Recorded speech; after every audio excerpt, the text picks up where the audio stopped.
అందరినీ కార్పొరేషన్ చైర్మన్లుగా, ఎమ్మెల్సీలుగా, ఎమ్మెల్యేలుగా, ఎంపీలుగా టికెట్లు ఇచ్చి పార్టీ బాధ్యత మోసిన వాళ్ళకి ప్రభుత్వంలో భాగస్వామ్యం ఉంటుంది అని చెప్పి ఈరోజు నిర్ణయం తీసుకున్నాం.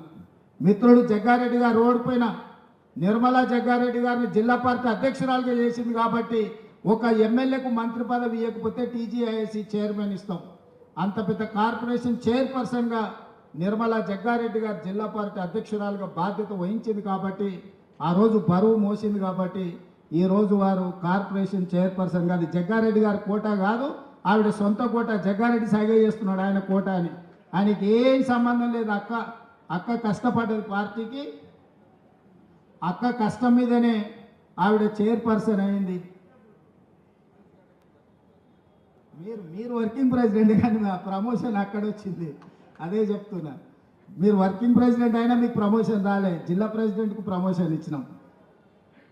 అంటే ఈరోజు ఈ సమావేశంలో ఉన్న మిత్రులందరికీ పార్టీలో నిర్మాణంలో మీరు భాగస్వాములు కావాలి.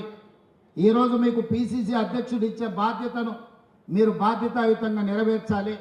మీరు ఇప్పుడు వైస్ ప్రెసిడెంట్, జనరల్ సెక్రటరీ అయిపోయినాం కాబట్టి మా రాజకీయ జీవితం నల్లేరు మీద నడక అనుకుంటే మీ అపాయింట్మెంట్ 3 ఇయర్సే, గవర్నమెంట్ ఇంకా 4 సంవత్సరాలు ఉంటుంది.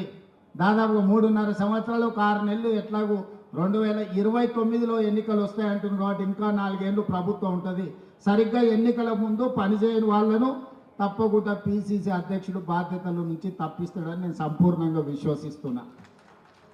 అందుకే ఈరోజు ఇక్కడ ఉన్న వాళ్ళు గ్రామ కమిటీలు, మండల కమిటీలు, జిల్లా కమిటీల నిర్మాణంలో, పార్టీని బలోపేతం చేయడంలో, సంక్షేమ పథకాలను ప్రజల దగ్గరికి తీసుకెళ్లడంలో, సంక్షేమ పథకాలు అందని ప్రజలకు ఆ పథకాలను అందుబాటులోకి తీసుకొచ్చి వాళ్ళ తరఫున ప్రభుత్వంతో సమన్వయం చేయడంలో మీరందరూ బాధ్యత తీసుకోవాల్సిన అవసరం ఉన్నది.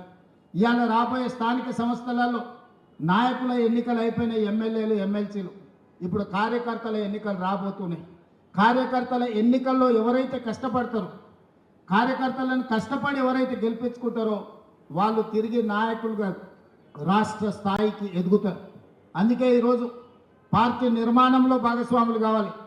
స్థానిక సంస్థల ఎన్నికల్లో పార్టీ కార్యకర్తలను గెలిపించుకోవాలి.